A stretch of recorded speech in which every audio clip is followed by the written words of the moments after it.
love, fear, failure, success, and finally, survival. I've been through them all and came out stronger and healthier. Yeah, I went to a dark place, but talking about it pulled me out. My name is Sandy Crosse, and this is Crosse Conversations. People are like, you talk about yourself? Yeah, I speak about myself sometimes in third form. So you have another name? Okay.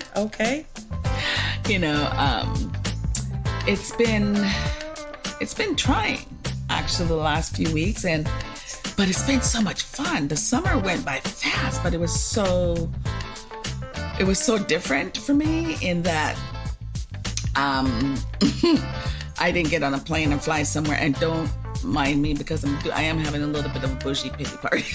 Oh my God. Poor thing. You didn't take a luxurious vacation somewhere. I feel so bad for you. I had a staycation that was like epic. Mm-hmm. Every week I had something to do. Every week I had some party or event or, you know, some special occasion. It was really fun, and I did get to discover a couple of different really nice beaches in the U.S. of A. Go figure. And not too far from me. I could actually see through the water in some of them. Go figure. You know, we have some nice beaches, right? I didn't know. You know, I did. I'm being funny. I know you are. I think you didn't know. So. I didn't. Well, you know, unlike you, I didn't get to go, you know, on a luxury vacation. Was it the Bahamas? I went to Trinidad and Tobago. Oh, yeah. I went to Trinidad and Tobago, and she's rubbing it in. It's all right, though. One of the things in the past couple of weeks, actually, that I have learned about myself is that I am actually basically a very happy person. You see smiles on my face, and we've had episodes where we talk about the smile that's hiding the sadness in between. And the last few months, I should say, it's been full of closures. Mm-hmm. And with those closures have come the realization that, yeah, you really did live under a lot of stress. To, oh, wow, you really are a strong chick. Mm-hmm. And 3, oh, you know, fear is real. It is. When you have fear in your heart or fear in your life or fear of a person, especially a loved one, whether it's your mom, your dad, your husband, your boyfriend, or somebody close to you, mm-hmm. It's really deeply rooted and more deeply rooted than you understand. And what I've learned in the last few months is you can live in fear for a long time, a very long period in your life. Mm-hmm. And then eventually that fear is no longer there. The person dies or the person is gone, or the fear fact that the fear itself is no longer really able to technically hurt you or touch you. Mm-hmm. And then you have this sense of liberation in the beginning of like, woo, I'm free at last. You have your little MLK moment, you know? Mm-hmm. And, you know, every kind of release of that, oh, thank God. Now I can live, and now I'm going to do this, now I'm going to do that. And I found that in the last couple of weeks, the momentum I had initially over not having the fear around me anymore, having the release of that negative energy, having the ability to go out my door and not think about somebody throwing acid in my face or stabbing my tires, you know, and scratching up my cars and breaking my windshields and or breaking into my house. Mm-hmm. It was really short-lived because I found myself living in the, oh, okay, it's not here anymore, but suppose he comes back, or suppose there's an opportunity that this person have a chance to hurt me through somebody else. And your mind gets all sort of twisted around the negative.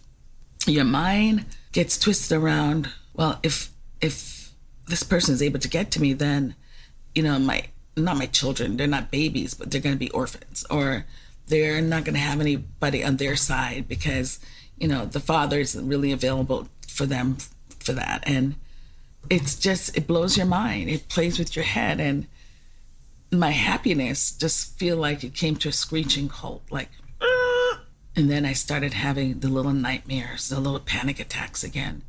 And in questioning, and even talking to you just for the few minutes we talked before we started recording, it's the what if. And if we live our life with this what if this person returns? What if the stock market goes down? What if, this doesn't work? Or what if I don't get that job? Then you get all sort of caught up in stuff you have no control over. Well, first off, if you have been living a certain way for a long period of time, like fear, wondering what if, and then all of a sudden, something changes to release that, and you still are holding on to a little bit of that fear, it's perfectly normal for anyone to have gone through all of that. It's not easy to let go of it. I mean, of course, initially you're like, hey, ding dong, the witch is dead, right? Yeah. And then all of a sudden, oh, shoot, she may come back. And I'm thinking about it like it's almost like it's a habit, right? It's something that you've been working out or you've been doing for a long period of time, living with this fear. And then I thought about the example, like relating it to money. So let's say you've been broke for like 25 years. You've been a poor spender. And then all of a sudden you win the lottery. And then, everything's great, right? Initially. And then all of a sudden you're broke again. It's because of the way you were before or your mentality. So with this fear thing, initially when that threat was locked away for whatever reason, without throwing away the key, you're like, yeah, woohoo. And then, but even still, that old thing that you've been carrying with you is still there. It's still there. It takes time. Yeah, it really does. And it's, it really does. And for the longest time, I was just like, I've been living this crazy life of being afraid of this person. Mm-hmm. And I'm like, I don't have to do that anymore. I started living my little best life ever. Yes. And I feel like somebody just was like, wait, hold on. The reeling started, it was a slow reeling back, reeling me back in, like, don't get crazy. Things could change. Right. Or don't get too crazy. And that's what it sounds like. It sounds like something triggered it for you. Something just, something didn't feel right. Something felt very familiar that you felt before. And then, and we'll just say Sandy pre-lockaway came back. Like, whoa, hey, wait a minute now. Get back on guard here. Because this feels familiar. Mm-hmm. And we know what we do when this feeling comes. So. It's one thing to, and I'm just being straight up. Yeah. It's one thing to say, you know what? I've had difficulties. I've been a victim, which I have. Mm-hmm. I have, been victimized. Mm-hmm. And at the same time, I have that survival mode that I've been in for years. And that survival mode that I am continually reminded of, that I am a survivor. I am I'm not anybody's victim, And I was racing off of that with the fear thing, saying, well, you know what? I'm nobody's victim. Mm-hmm. I don't have to fear anybody, blah, blah, blah, blah. And we're not. Really, we really are in the hands of God. And if, not to get all spiritual or anything with anybody, it's I'm a big believer that I am surrounded by faith. I am surrounded by good things and happy things, and that I have a spiritual base and a family and friends and love circle that's huge in my life. I don't make new friends a lot, most of the people I know or have as friends, they've been around. Y'all have been around. I know, I think I'm pushing about 10 years now. More. Yeah? Yeah.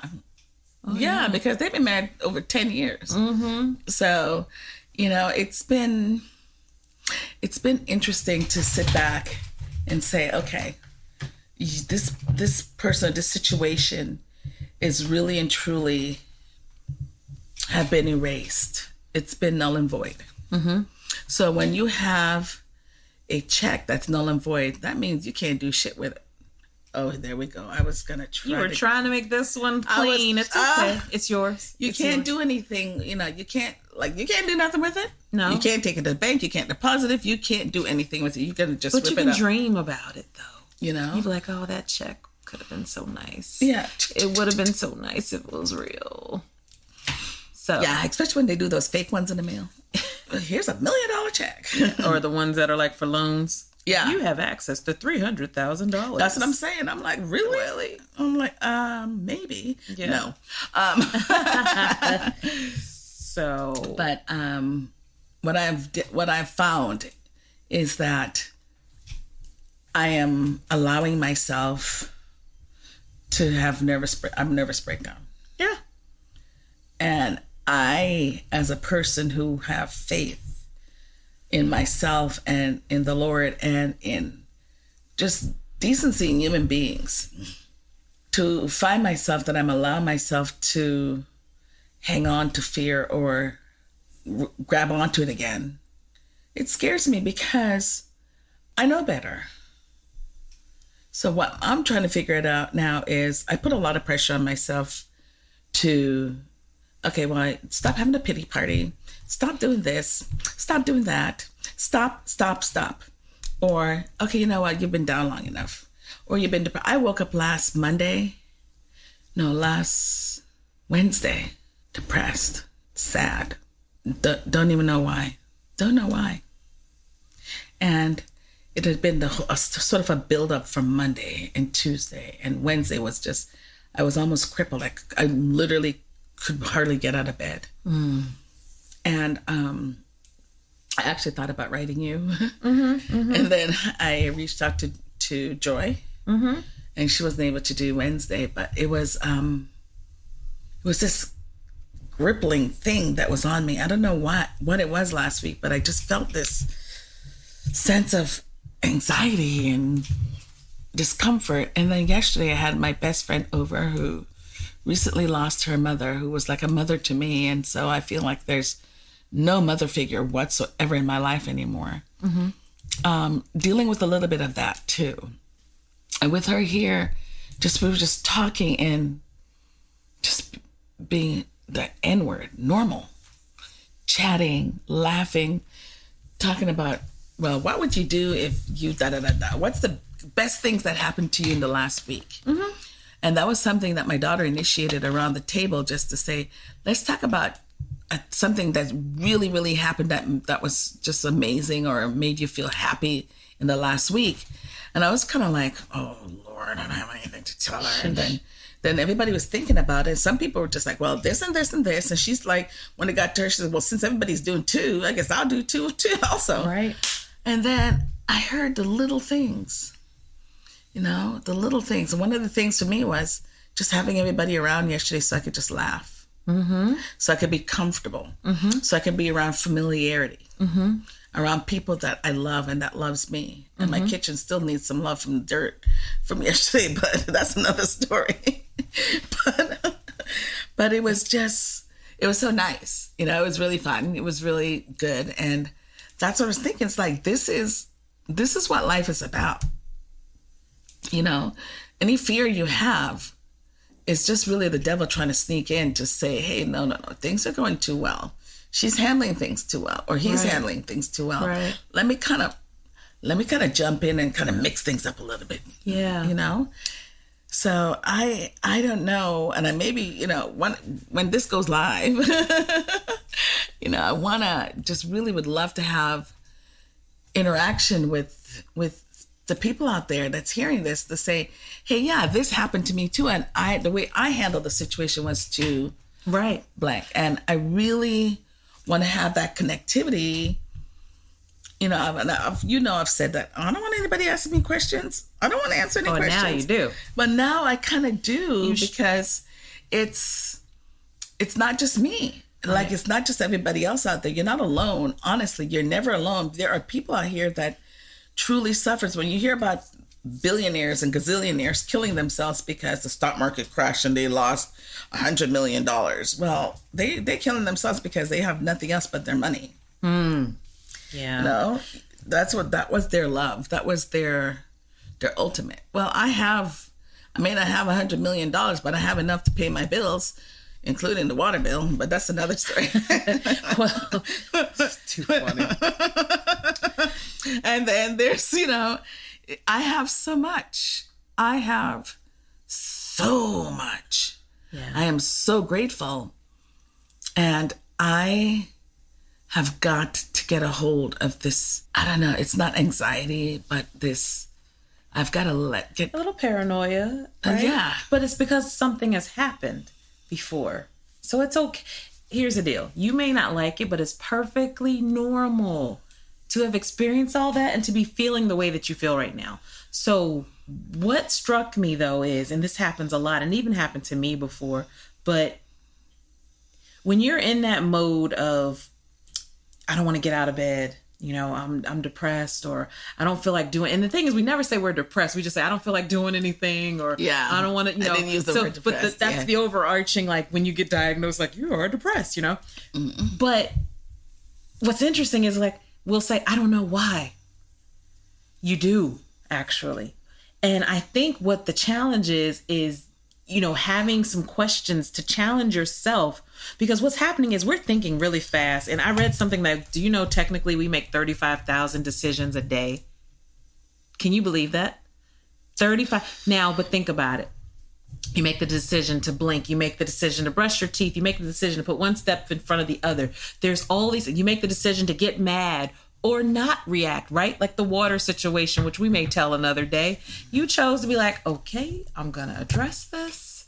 I'm not going to flip out, you know, and you made that decision. And so even not getting out of the bed, I don't want to get out of the bed today. I don't feel like it. I don't know why. So because we're doing so many things, it's almost like now we have to train ourselves to slow down, right? So I'm thinking about you in the bed, or even when I get in the bed, what am I thinking right now that's making me feel this way, right? How true is whatever this thing you're afraid of? How true is it? You know, and you know, just to kind of put a little bit of context to it, you're afraid of someone being possibly released, right? And being able to attack you, right? Mm-hmm. So then it's like, okay, I'm worried about that. He could do X, Y, and Z. Well, how true is that right now? I know reality is, the likelihood of that is like probably at zero. Right. But the thing is, you just have to you have to check yourself, right? Yeah. How true is that? You know, what is another way that I can look at the way this is going right now? You know, like you just said, I made it. I'm doing good. I'm blessed. But it's just like we have to talk to ourselves, because you want to pick up the phone and call somebody, but 3:00 in the morning, they're not available. No. So it's like we got to train ourselves to kind of check in. And for me, you know, what are the facts? That's been my thing all along, because we will put a story on a situation, right? Yes. Sandy didn't answer the phone when I called. Oh, she doesn't think I'm important. Da da da da. And I'm like, Shaunte, what's the facts? And I'll just use that as an example. You didn't do that, but I'll use that in a relationship. My husband didn't text me back. Oh, he's just brushing me off. What? How could he do that? And it's like, whoa, step back, Shaunte. That's your story. That is your story. He just didn't text you back. Right? And then I try to play, play another game and try to put a positive to it. Okay, well, maybe his phone died. You know, just to kind of bring myself down. Maybe he's at work and he's busy. Maybe he's at work and he's in a busy. meeting and he Maybe can't he's see. in the bathroom. Have you ever thought about that, Shaunte? You know, so it's like, what are the facts? And then it's like, well, can you be upset about these facts? Can you be depressed or sad? Or can you be happy about these facts? But what are the facts, right? And it's like, that's the thing that brings me down, because I will spiral. I will pull the whole story. One thing can happen in 1 minute. I'll be like, oh yeah, girl, he's leaving her. You're like, whoa, where'd you get that? Just looks like it. We put our own stories on everything. And that's the part we have to work on, because that mind muscle is the strongest muscle in your body, because it makes the body do everything. Oof. I hate it when you're right. It's true, though. It is true. Even with weight gain, the mind has to be right. No, it's weight gain, weight loss. It is in your head. And that was the other thing, too, I guess. Part of it was once the initial jubilation was there, I dropped 10 pounds. Yeah. Just like that. Mm-hmm. I was like, I'm exercising again. I'm doing this again. But then I hurt my ankle and I couldn't exercise, and I haven't been able to do it for 5 weeks. And so part of me is like, pardon me, I have the hiccup. Sorry about that. Part of me is like, I want to get back and do my walking. I want to do this. I want to do that. Right. And the other part of me is like, well, are you really going to be walking through that park? Yeah. You're going to be going through those bushes, girl? Really? You know you can't go by yourself, because Sorry, this is so embarrassing. Well, what were you doing before? I would go walking. No fear. No, because I was walking with my friend, and she hasn't been available, so nothing. We would talk and talk and just be carefree. Even when I went by myself, I would just walk and just be carefree. I don't even use headsets.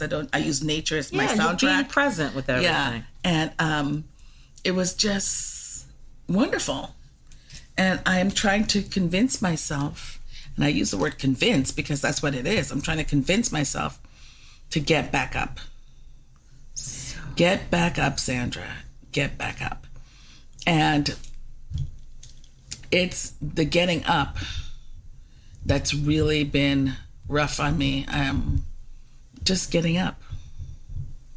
So I don't know. I don't want to be a Debbie Downer this episode, guys, but it's just been it's been really troubling because I understand why people, I have a friend that, and I'm telling this story not because I'm thinking anything like this, but I have a friend.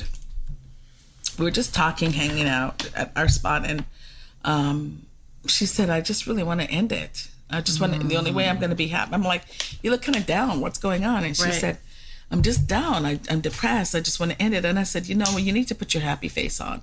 You need to try your best to just deal with whatever. I mean, ending it isn't going to solving it. Not for, maybe you think it'll solve it, but there's still the external, your children, I think your spouse. I said, it's just tough, but I think it's a selfish thing. Yeah, I didn't say the word selfish. Yeah.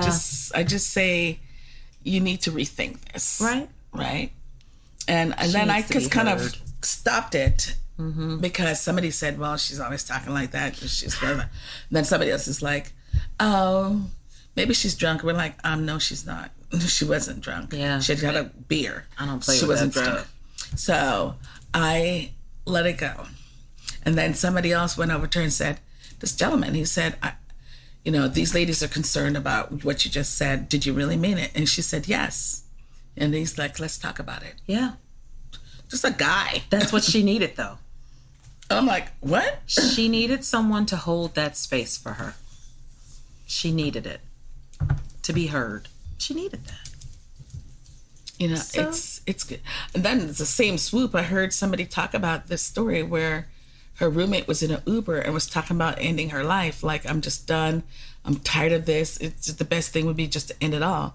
She got home. An hour later, the police banging on her door. And she's like, what happened? Like, what's wrong? Said, we're here to do a welfare check. On me? What? Why? No, the roommate. Because she was in an Uber talking about ending her life, and the Uber driver was so concerned he called the police. Everybody was pissed off. But then I was like, and I even talked about this yesterday at the dinner, like, would you guys be pissed too? And they're just like, part of me was like, really? That's an invasion of privacy. And the other part, I mean, we've heard so many, but what if you were that Uber driver and you knew and felt something and you didn't say anything and you find out or hear about it later that this person committed suicide and you did nothing. So I thought about it from his perspective. Yes. It's better to have it and not need it than to need it and not have it. I totally agree. And all of us are pretty much in the same in agreement, but is it a cry for attention? Well, and if it is, that's on them. I feel like, though, if someone came to me and it was a cry for attention, but I took it seriously, at the end of the day, it's on them, not me. I feel like I would have done my part. Because, like you said, I would feel terrible if this person talked about ending their life and I'm like, oh, okay, yeah, she just wants attention. And then she did it. Oh, my God.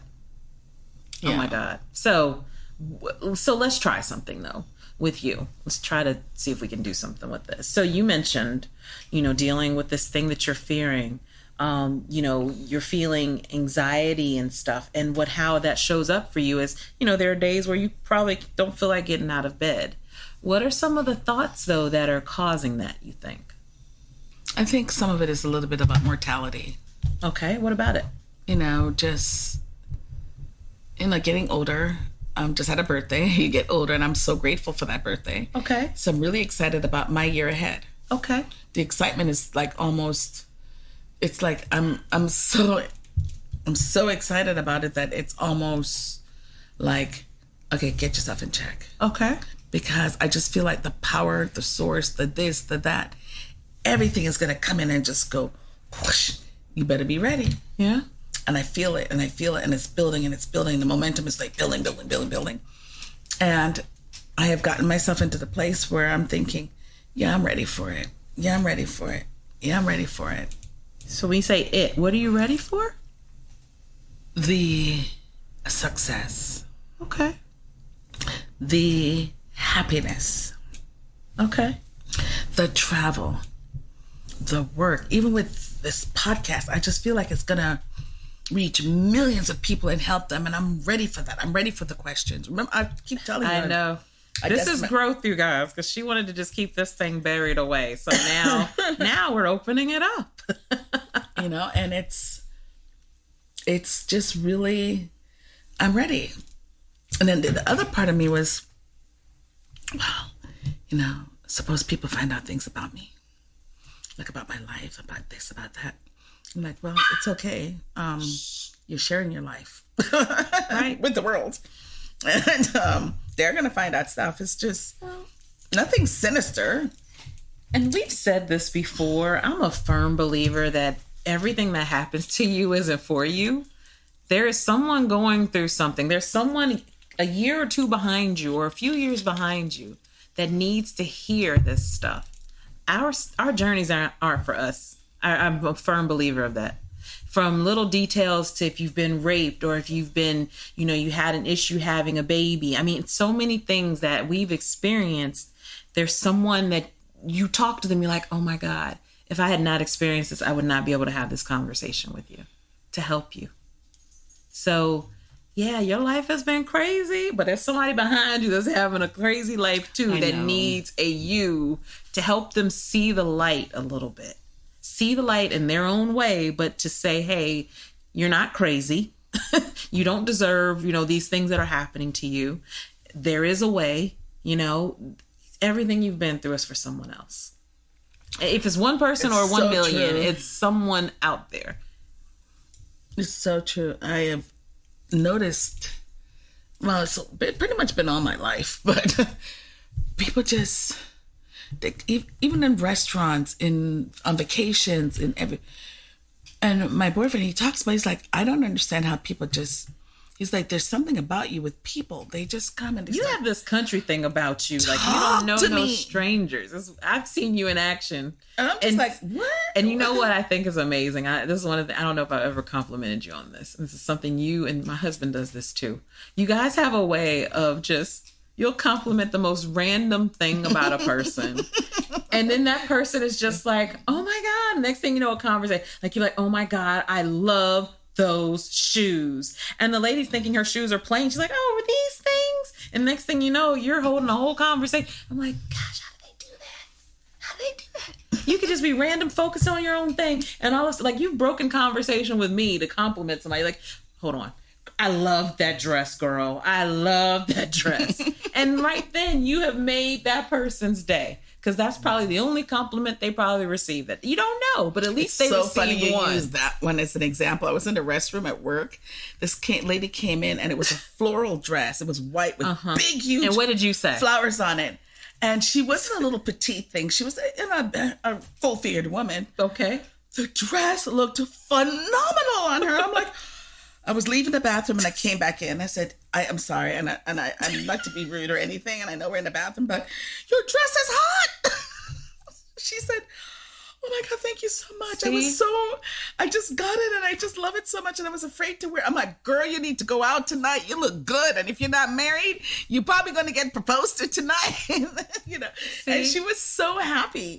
And I thought, that it felt so good because her face just went. I told you that may have been the only compliment she received, or the first, but that may be the only one she received that day. Oh, and the way she felt made me feel so good. You know, I'm like, I'm so happy I made her day. You know, you and the mister, y'all do that, and I'm like, wow. And I don't understand why or how, and you're not the first person to tell me this. And I've even said to people, why are you bothering me with your problems today? Because I'm not having a good day myself. And it was a joke, obviously, but they're just like, because you're the person I talk to. Yeah. I'm like, oh man, okay, fine. Let me just put away my work. Right. That's a heavy load to carry, though. But I, and there are days when I've said to people recently when I'm just like, you know what? I'm in a different mind space today. I don't want to deal with it because it was something that was a negative. That's fair. It was a person's negative. That's fair. Not the person telling me, but the person that they wanted me to deal with is a negative person, a negative experience for me. So I didn't want to deal with it. And I said to her, not today. That's all the message said. And then the next day or the day after, I texted her and called her and said, I just couldn't put my mind in that space because 1, I was busy working. Yeah. And 2, it was some positive things happening and I didn't want to change the mojo and expect. So, and I've never done that before. Protect it. You have to, though. That's, again, I'm talking about protecting my happiness and people are like, I don't get that. I don't understand what you mean by that. Your happiness, and I told this to my niece who just got married, you need to protect your happiness. It is something that you have to put your arms around and say, no, you ain't touching this. And I say that to people, and tell people that about myself, that I am in the mode of protecting my happiness. And I feel like whenever I let my guard down, the negativity comes in, the anxiety, the fear. Of course it would. I mean, but I definitely agree about protecting your happiness by any means necessary. Because if you don't protect it, nobody else will. So, That's so true. It's such a big deal. It is. It is such a big deal. But a big deal to you. Yeah, to me. And it's incredible to me that I am able to say, I'm going to be happy. I'm going to protect my happiness. And these are the steps I'm taking to make sure I stay happy. And when I stick to it with by any means necessary, it's amazing the things that come out of it, the offshoots, the this, the that. Between my kids, they're grown, but they see it. My friends, it even reflects in my work, the way I look, my skin not getting zits on it, the belly going down a little bit. Everything seems to work in together. Yeah. And it's something that I'm going to have to get back to because I lost a little bit of that by allowing myself to sink to lows that I know that I'm above now. Yeah. I put a lot of pressure on myself to try to be perfect, to try to be the smart one, to try to be the best one, to try to be the first one, to try to be the this, the that. And at the end of the day, I just want to be Sandy. I just want to be, the one that have house parties and everybody come over and we play games and we laugh and yesterday's dinner. Yeah. I missed it. Aww. Everybody was just like, we miss you cooking. I'm like, I know, I miss cooking too. And I find that that's my peaceful place. And you said something about finding the right questions to ask yourself. Yeah. And one of them is like, okay, what can I do today to just pick me up? There you go. And that's what I've being noticed. Intentional. Yeah. Being intentional. And it comes back to being out there in that garden, which I can't be doing all year round. Right. Or being inside the kitchen and doing something delicious. And they're like, what's the recipe? I'm like, I have no idea. I just threw this together. And people legitimately think I'm making stuff up. My friend was trying to help me with the guacamole yesterday. I'm like, just cut everything up and put it in the bowl for me. She said, what about the olive oil? I'm just like, so you do know my secret? She's like, no, I just know that I've seen you do it, but I don't know how much you put in there. And I'm like, I'll do all of that. You know what's interesting, though, about the question you said you would ask yourself in the beginning? Instead of, what am I going to do today? It's, what am I going to do today that will make me happy? Right? Yeah. So, because what am I going to do today? Yeah, I'm going to wash clothes. I'm going to, take it to the dry cleaners and stuff. But what am I going to do today? One thing, at least, that I'm going to do today to make myself happy. For me, it's hopping on those 2 wheels and hearing those pipes roar. And I'm smiling as I think about them right now. But yeah, what am I going to do today? One thing, at least. One thing. Can you imagine doing that every day?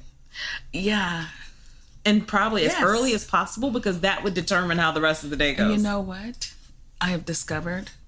Men tend to do that. Oh, absolutely. They're so good at it. What am I going to do today? Play golf. I know he does all the time. What am I going to do today to make myself happy? I'm like, how do you do that? Because it feels good. Well, because you know what, too? I think as women, we're used to caring for everyone else. Yeah. So thinking about yourself, like, what am I going to do for me that makes me happy? It's selfish. What am I going to do for the kids to bring them some joy, and the husband and the boyfriend and the friends and the mom and the dad and the sisters? And it's like, no, me. I'm going to go get my nails done. I'm going to go get a massage. I'm going to go get my hair washed and put my phone down. Oh, I've started doing that. Yes. It's crazy. Oh my God. Eye rolling experience. When you just put your phone down, I'm like, I can't believe all these years I've been so focused on my phone that I'm missing the joy that was happening in my scalp. Wow, that's deep. That's deep. I've started to have, you know who taught me this? I'm going to give her Trina Smith. Yeah. Trina Smith is like, I text her and I'm just like, oh, that's so unusual for her not to text me back. Yeah. Then the next day, I'll get a text. She's like, sorry, girl, I had a no phone day or a no social media day or a no text day. Turn it off. And she's just like, it's the healthiest thing. She does it like once a month or something like that. And I'm like, oh my God. Yep. I need that. Turn it off. And it's not even so much, I put it on silent and I don't hear it, I don't see it or whatever. But I've started to do no zones, no phones. And at the dining table yesterday, I said, okay, you guys, the only rule is I want you to sit down and there's no phone. Oh. No phone. I had music playing in here when I was preparing and everything, but when we sat outside on the deck and we started eating, there was no music out there. I started to put the music on. They're like, no, we like this. I'm like, because you can hear each other. Exactly. Yeah, and awesome. Be one with each other is what somebody else said. We could be one with each other. I'm like, oh, so we all getting deep now, huh? But it was so healthy. You needed it. The conversations we had. Yeah. People were just like, oh, I didn't realize it was just, it was so good, So that's where I go with, and I'm trying not to think of myself as selfish when I have those me days. You're not. You're recharging so you can continue to help everybody else. I'm learning to call it that. It's not selfish. It's not selfish to take care of you. It's not selfish if once a week you say, okay, well, I'm going to take 2 hours or a day or whatever to just do what Shaunte wants, Sandy wants, Susan, Peter, Paul, Marcus, whoever. They don't know the long-term, well, you know what? They take for granted the long-term benefits of you doing, or even me doing something like that. If I don't do that, you're going to get the Incredible Hulk from me a lot. You're going to get a bitch. Do you want a bitch? Then you want to let me go, get my hair done for a few hours with no distractions. So Shaunte can come back pleasant. Because if not, I will be a queen bee. So. Yeah, and I think I can be. I'll embrace it. Yes, I can turn into a bitch. I will sometimes say, was that bitch of me? And then I was just like, it was. Apologize later. But for now, just have your moment. Yes.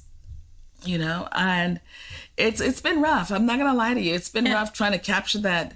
Going back to that, capturing it again, and just, you know what? It's not selfish. You know what? It's not selfish. You know what? It's not selfish.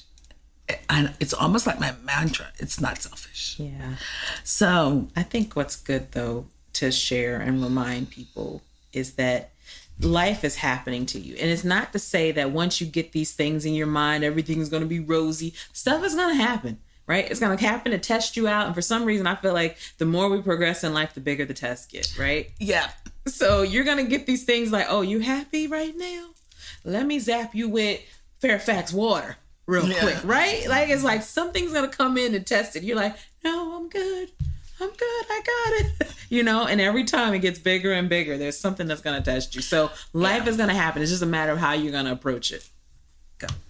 I totally and completely agree with you. And it's really our mindset. And I am recharging my mind and I'm recharging myself to really get myself into a place of real happiness protection. Mm-hmm. I wish there was a group for that. Mm-hmm. Can we start a group for happiness protection? Protect my happy. Protect my happiness. And it's really just like a lot of the stress we have a lot of the pain we have, it's self-inflicted. Yes, people do things to us. Yes, people are horrible. Yes, there's some bad things. We lose our jobs, or we lose our partner, or the things that's happened that's not in our control. But the majority of things that how we react to these things, and how we take that first step, like a baby, that first step determines what's going to happen moving forward. So I am refocusing. I'm refocusing and recharging my battery to say, protect your happiness. Because if I don't do that, this little fear that keeps creeping in, the little devil monger that keeps creeping in, it's going to keep going. Then it's going to get me farther and farther away from the success, the power, the greatness that I know and feel and realize is coming. And I feel the trajectory for that already. I feel like I have prepared my family and my friends. I'm like, listen, so when this all goes down and I'm really rich and famous and everything, and people are talking to me, even my boyfriend, I'm like, so would you be able to date somebody that's famous? He's like, I don't know if I want the attention. I'm like, okay, so I got to figure out how to work that one with him. You can keep your relationship private still. It's going to be very private. But yeah, I would love to talk to you guys and see how you deal with your fear, see how you protect your happiness, see what's your mechanism and what's your go-to to recharge, and how, as a mother, especially moms, especially people that have children around them, or is caring for a parent or an elderly person, whatever. How do you not feel guilty when you're happy, or when you're doing things that make you happy? Like, am I taking my time away from them? Well, no, because without you being happy, you're not going to be any good to them. Nope. So that's what I keep reminding myself. If I'm not happy, if you're not happy in your marriage, if you're not happy in your job, if you're not happy in, whatever, what can you do? And this is what you ask yourself, what can I do to try to change my reaction to it? You sometimes can't change the situation if it's a class that you hate the teacher or whatever. You may not necessarily be able to switch out of the class, but what can you do to not hate that teacher so much? Well, you know what, though, I think so here's one of the most, and I think we said this before, one of the most freeing realizations I had. You have a choice. You have a choice. You have a choice. That's the thing. It's only when you sit there, you're like, oh my God, I have no... Yeah, you have a choice. You can sit there and wait and do nothing. You can sit there and wallow in self-pity if you want to. You can look at the situation differently. You can avoid it. You can change it, right? So it's like, you have a choice. Even if it doesn't feel like you do, you have a choice. You have a choice. That's true. That's true. Let's end with that. Yeah. You have a choice. I have a choice. You have a choice. I have a choice. We all have a choice. And I can't wait, honestly, to hear from you guys what choices you make. Yeah. How you react. Because I want to know. Yeah. I want to know how other people deal. I want to know how other people cope, because I just keep thinking I'm doing things differently. So why don't you do this to help people out? Give a person an example. What's one thing you do to protect your happy? When I am in a place of not feeling well, I will, or wanting to protect my happiness, I love gardening. So I'll go out into the garden and I'll do a new cleanup, or I will plant new flowers, or I will kind of move things around. And I do the same thing in the kitchen. When I feel like I need to be protective of my happiness, I will keep going. I will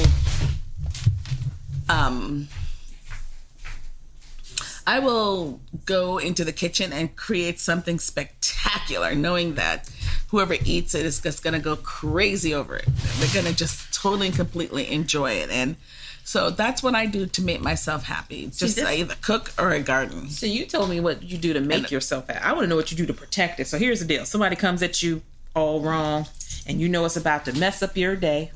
What do? I know. I'll shut it down. I'm like, I don't have time for this. Well, I recently knew somebody was coming with me with some negativity. You did tell that story. Yeah. Yes. And so I was in a really good space mentally that day, and the person that they were coming at me with, she's a negative person and she lies, and she actually owed me money for some work I did, and she hasn't paid me. Oh. So we have a mutual person, and I'm not going to say who it is, that we met through, and she was coming to see her, and she's like, you know, do you want to come over and talk to her? And I'm like, you know, I didn't really respond until the end of the day, and I was just like, not today. Yeah. And that's I'm okay. actually going to keep myself positive today. So I have started to make choices that I feel are not selfish in saying, not today. You even got those people that call and you look at them, you see the caller ID, you're like, you know what? I don't even think I feel like entertaining that conversation right now. Yeah, and I won't. Yeah. This is honestly, I don't even know how I'm doing it, because I don't do that. Yeah. I just started doing that. But doesn't it feel good? Girl, let me just tell you, I'm like, oh, I feel so bad. Yes. You know? What? But I should call her back. I'm like, but no, I'm not. Let me go do this. Let me go do that. First of all, you know Sandy. I know Shaunte. Sometimes I can tell you, I'm like, you know what? This conversation is going to make me in a bad mood. And I know it's wrong to do this probably. But for that moment, I'm protecting my happy. I know if I talk to this person, I'm not going to feel good. I'm going to be tired and exhausted. And right now I don't have time to be tired and exhausted. So you're making a choice. And I know the enterprise of Shaunte. And right now, at that moment, Shaunte doesn't need that. She needs something else. So I will deflect the conversation, not answer the phone, or whatever I need to do to protect the moment of my happiness. I don't blame you. I do too. So yeah, let's talk about it, you guys. Share how you protect your happy by any means necessary. I mean, get militant with it. I want to hear it. Yeah. Until next time, I guess. Bye, guys. All right. Thanks for listening. All right. Bye.